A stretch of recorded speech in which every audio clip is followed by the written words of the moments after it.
Okay, today on Random Acts of Carving, I'm going to be carving a cane. And if you want to see how I carved this little rabbit cane, then stick around and we'll dig into it. Carve them out. Alright, and we're carving. So this is a really nice piece of oak. A friend of mine brought this down from North Carolina. And it was a little bit short for a hiking stick, but it's pretty good size for a cane, so I just had to trim a little bit off the end of it to make it a nice cane. And it had the bottom of the tree there, so it gave me a little bit wider spot right at the bottom, or in this case right at the top of the cane, to make a nice carving. It had a couple little branches sticking out, or branches that had rotted off. Made a couple holes in it to make it a little bit more challenging for me to get. One was right where his right eye is, and the other one was right underneath of his mouth. And so I had to kind of carve around those. But I was pretty successful and worked out pretty well. Made a nice oak cane, and I was able to shave it down on my spoke shave horse with a draw knife. Taper it down to the end real nice. So that worked well. And then so I decided to carve this little rabbit. Not necessarily the one in the picture, but I was just kind of using him as a reference. I had him and another one that I was toggling back and forth between. I put it on there as just kind of a reference so you guys can kind of see what I was looking at. Just kind of seeing where his eyes were pointing as far as where his nose was in relationship to the nose, and how far back the ears were and everything. Some of it I had to change a little bit to fit on the stick, but for the most part it worked out pretty well. And obviously I'm adding a little hat on top of them and some other accoutrements, but yeah, just kind of using the reference picture to just kind of see how his eyes were shaped, and how the nose was shaped, and his jowls around his cheeks, his mouth and stuff. I had a front view of another one that I was kind of using, like I said, for the front view.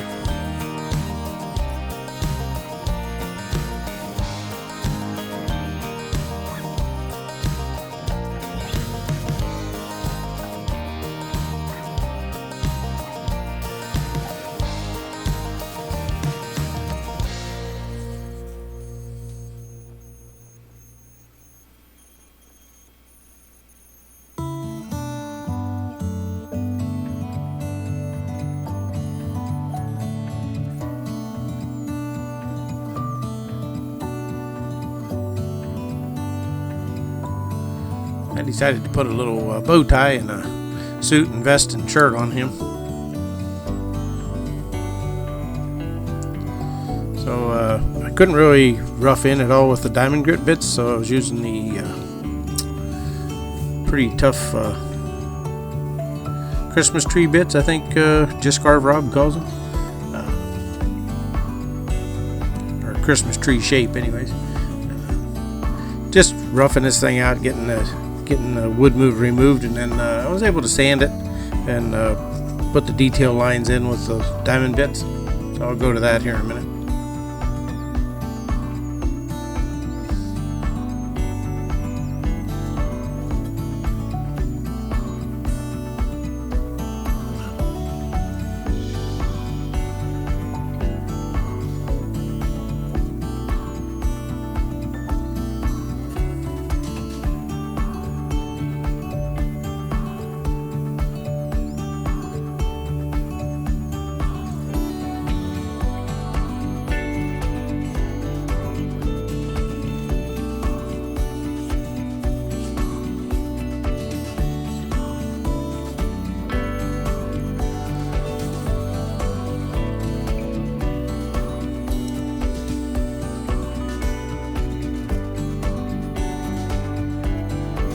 This wood would accept detail pretty good, so I was able to even put the little buttons on his vest and on his jacket.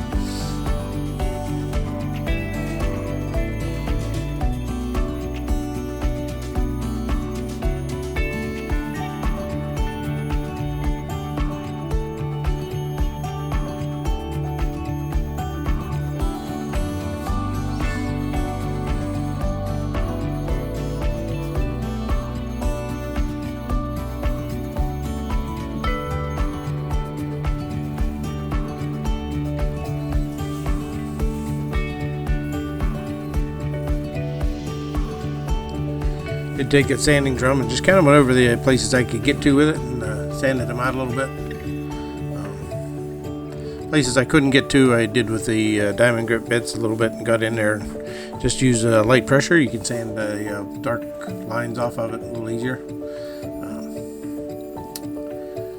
Just there was a lot of little cleanup on this little guy.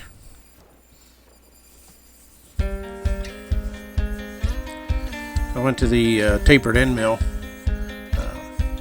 Was able to dig in my shadow lines a little bit deeper. I think I even went to a finer one than this here in a minute, just to clean up around the eyes and stuff, to get that real fine corners in there.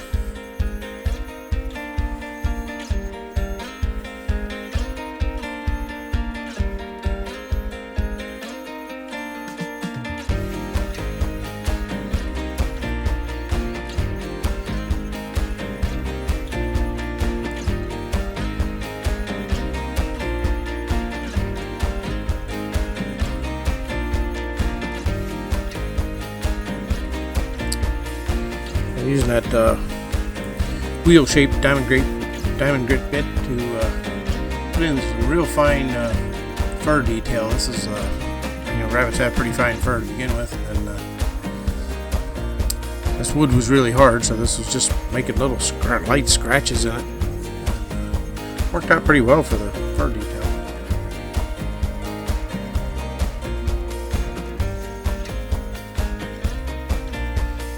Here's where I went to that finer tipped tapered end mill, just so I could clean up these little lines around his eyes.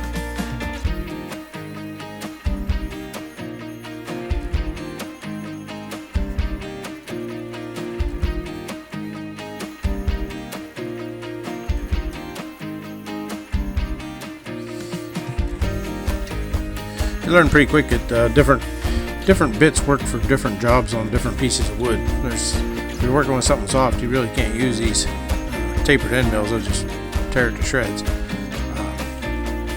unless you're just really light with your hand. But on these hardwoods, they work great. And then the diamond grit bits, they work really well on some of the softer woods, not as well on the really hard stuff. They'll just make burn marks in it and not really cut into it at all. You can clean up the corners and stuff with them, do sanding and stuff with them. So that, like I said, different types of wood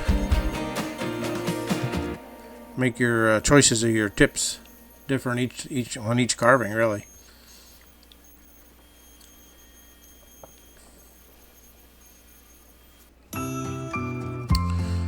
This is the got the draw horse out and draw knife out, cleaned up that shaft of the cane.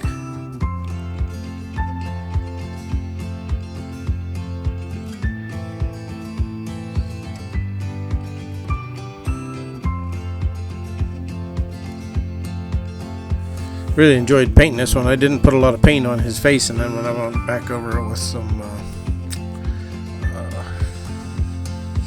I did the stick with a stain, with a Minwax stain, and for some reason I couldn't find a video of that, but it was Gunstock, I think was the color, and then I didn't have a lot of paint on the face, so whenever I went over it, I just kind of went over it real light with that stain, and it darkened his face up real nice. Really gave it a nice look. Should help protect it also.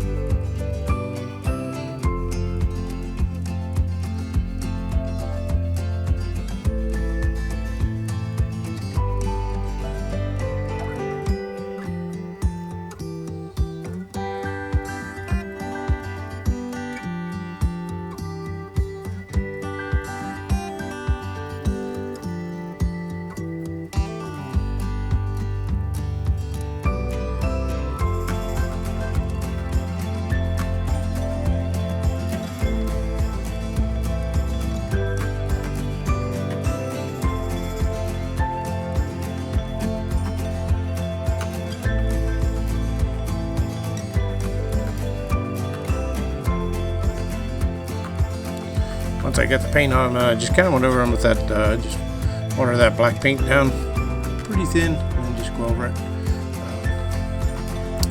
It kind of antiques everything, brings out all the shadow lines on it.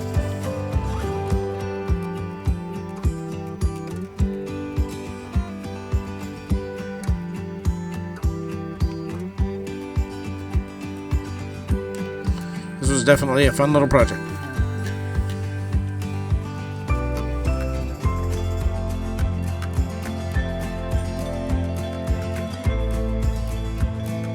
Okay, I got the rabbit cane done. I went back in and painted him a little bit more after I finished the video. I didn't like my end video that I had, so I'm making a new one, and it's dark out here. So I had to make a new beginning video and a new end video, but this was what it came out like. I did buy a cane end for this one and put it on. It's just a brass piece that you cut out the wood and slip it up on there, and then run a screw in the bottom of it. Makes a nice finish cane, and turned out really nice. So if you like the video, if you like the rabbit, give me a thumbs up, and we'll see you next week. Thanks for watching.